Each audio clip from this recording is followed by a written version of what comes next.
What is up, YouTube? How's everybody out there doing today? I hope you guys are enjoying your day and having a great day and being happy. We all want to make sure everybody's happy, and I hope everybody out there that is watching this video is one of those people as well. So before we get started here, I do want to tell you guys, I want to inform you guys, if you've seen me do this before in the past, which is kind of crazy,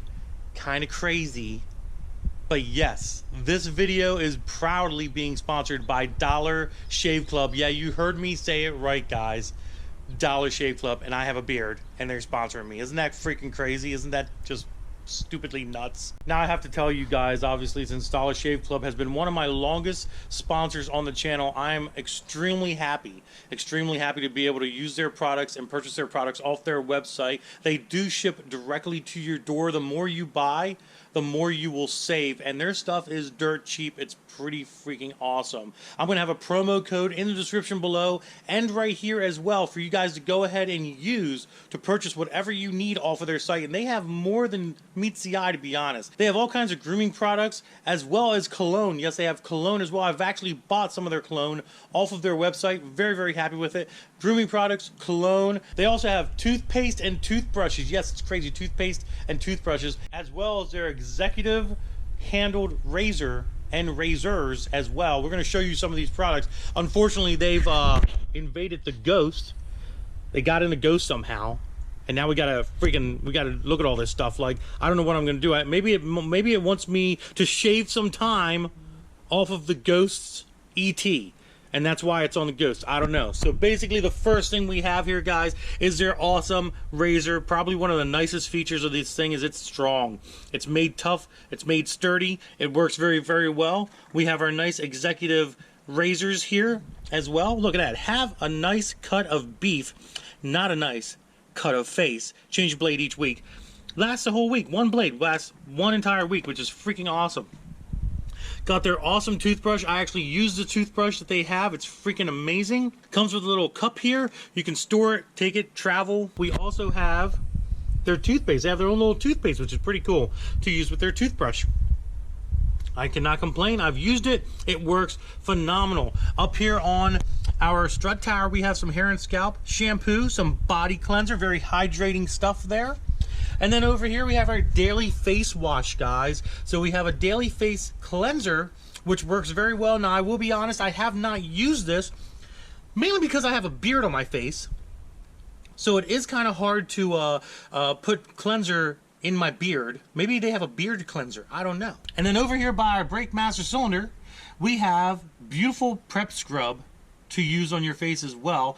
Very nice stuff. And then last but not least, we have their very awesome shave butter and post shave dew. So basically, the shave butter and the post shave dew you're going to use with the razor, and it's going to complement your clean shaven face a lot better than any other brand out there, to be honest. Like I said, guys, big giant thank you to Dollar Shave Club for sponsoring this video. If you guys are interested in any of the products on Ghost back here or any other products on their entire website, do me a favor, like I said in the beginning, and go ahead and check out the link right here and the first link in the description to get your first starter box. It's only 5 doll hairs, guys, 5 doll hairs, and you get a lot of cool stuff in that box. I think you guys are going to enjoy it a lot, and go ahead and check it out, guys.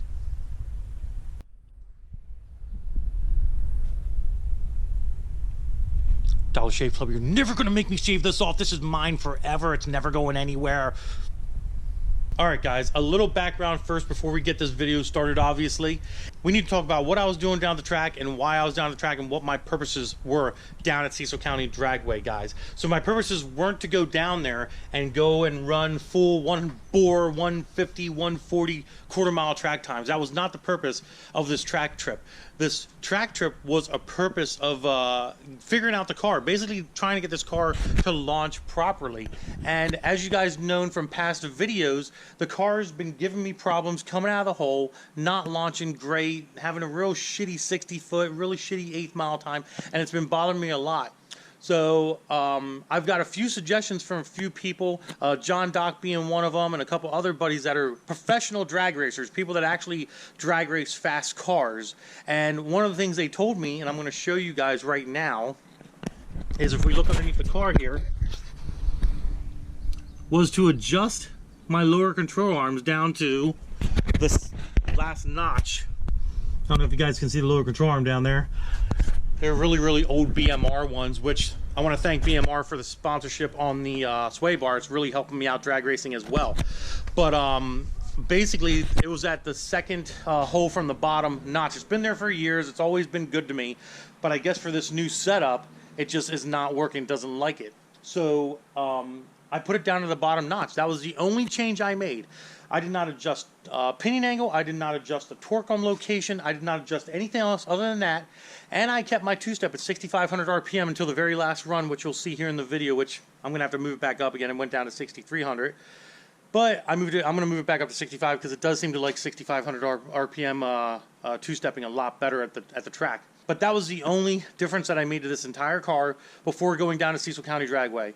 So, and it made a big difference. It made a huge, crazy difference. So let's roll the footage, and I'm going to show you guys what this puppy has done for launching. It's just amazing to me, to be honest, just amazing. As you can tell, we are in a Dodge, and first and foremost, I definitely want to thank my buddy Laz, Life on Wheels 717. Go check out his YouTube. He's actually behind me in his Mustang, and he wanted to go down to the racetrack tonight. It's a Wednesday night. He wanted to go down to the racetrack, and he was like, hey, do you want to take your car too? He's like, I just bought this trailer. Let's, you know, take your car down. He's like, blah, blah, blah. I'm like, fucking awesome. Let's do it. So he was nice enough to bring his Dodge, a nice little Hemi Dodge, which honestly is pulling pretty good and braking pretty good with this aluminum trailer and my car on the back. And he ended up bringing it up to the shop. We loaded up my car and strapped everything down. And we're on our way to Cecil County Dragway in Rising Sun, Maryland. We're on our way there now. Got the boy with me today and stuff. So we're gonna go down. We made a few adjustments to the Trans Am, or to the formula, to Ghost. Made a few little adjustments to suspension and some other things. And we're gonna see if we can get a few runs in and maybe try to get some good times.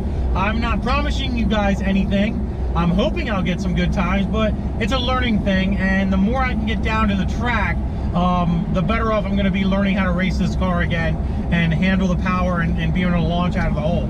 So the one change I did make was I took the control arms, and they were at the second from bottom hole on my Midwest chassis 9-inch.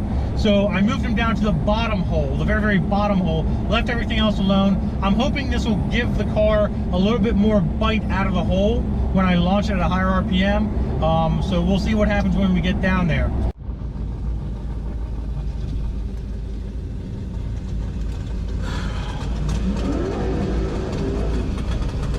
All right, guys, we're here at Cecil County. We're going to be logging, and we're going to do our very first pass.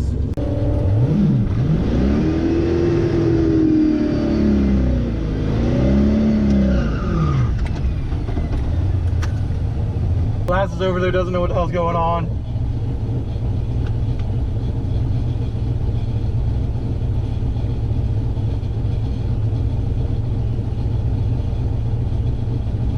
Alright guys, here we go guys, here we go.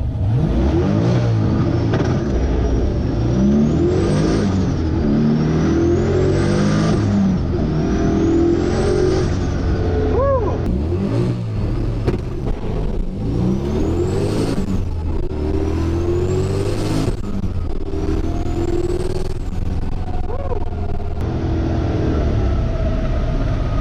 She was getting a little squirrely, boys. She was getting a little squirrely. Holy shit. That felt like a good pass though. That felt like a good pass. Oh my god. That worked perfect. It felt like I slid a little bit out of the hole though. But it worked fucking good. Oh my god. Wow. Wow. We're gonna have to get her to not wiggle around so much. Whew. I'm definitely getting better at this. That thing fucking hooked. Damn it, it hooked. That's exactly what I needed this car to do. I need this car to come out of the hole strong, and it just did. Thank you.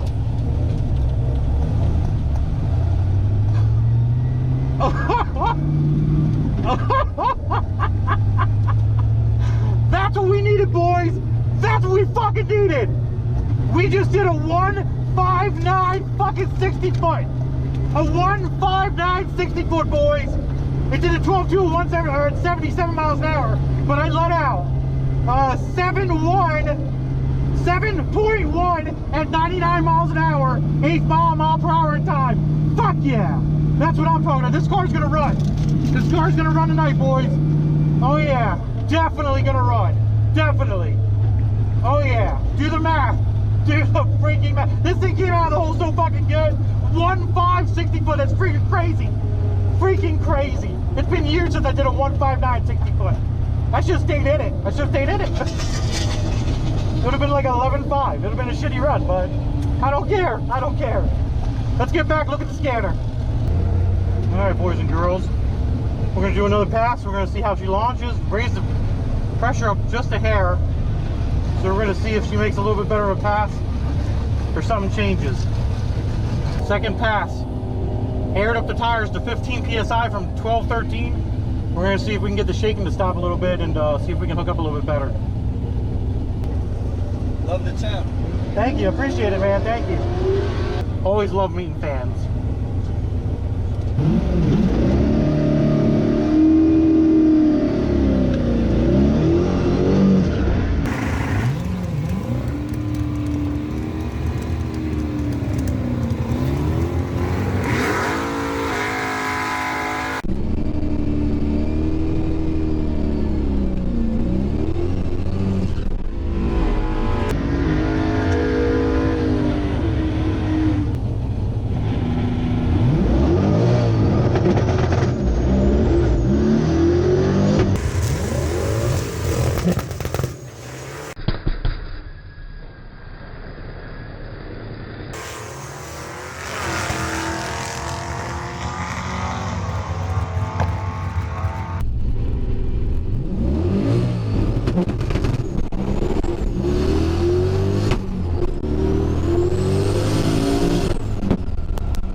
That's okay. It definitely came out of the hole a little too hard. It slid. I might lower my two-step down, but it fucking came out good. Whew. That was sketchy. I'm not gonna lie, that was kind of sketchy. Took it to second gear all the way up to 7 grand. Brakes feel kind of weird. Thank you.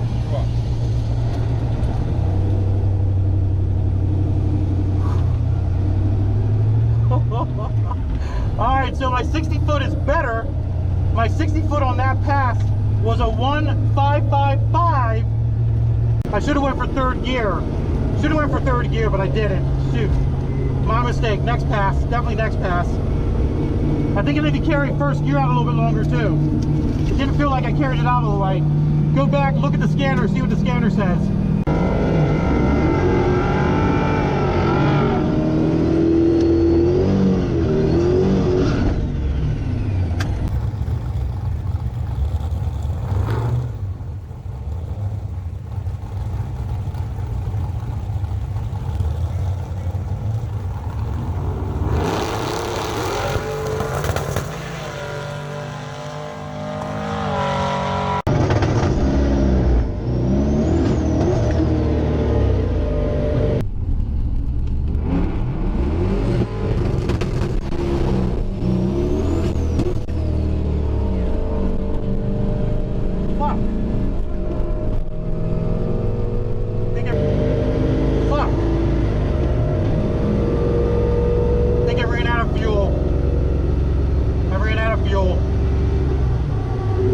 Exactly what happened. I knew that was gonna fucking happen.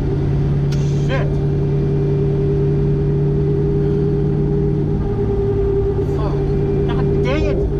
That's exactly what happened. I knew that was gonna happen. Alright guys, so there you have it. All 3 runs. Obviously that very last run, dumb me.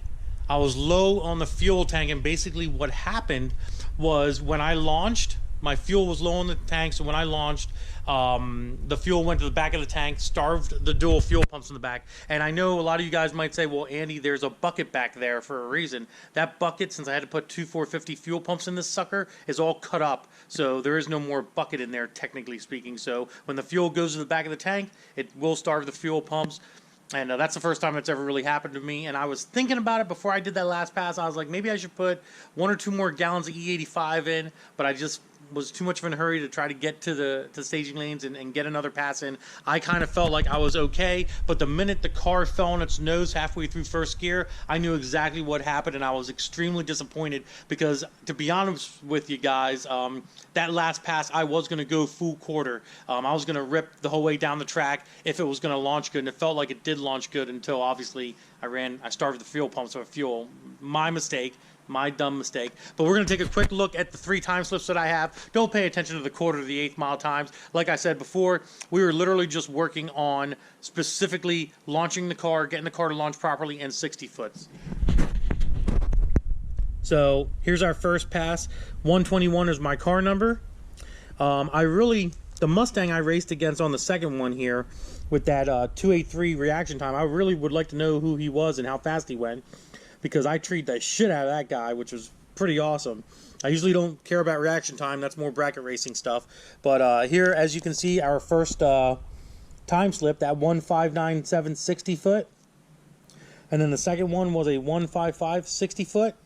And then our third one was actually a 1:6.2 halfway through first gear, getting cut out by fuel. I hope you guys can see that a little bit better. But there's the 3 time slips. We're just focusing on reaction times now, so don't worry about anything below that. But yeah, guys, I'm pretty happy. It seems like the car is all straightened out. Like I said, I'm only concerned about 60 foot times and getting this car to launch properly, which it seems by the 3 time slips that I have, especially the first 2, it seems like this car is going to be doing consistent 1.5 60 foots for a 6-speed manual, which is amazing, guys. Freaking amazing. So we're going to get down to the track. We're going to do some more testing, launching, and drag strip running, and having some more fun. And we're going to get this thing to do what it's supposed to do with this manual transmission.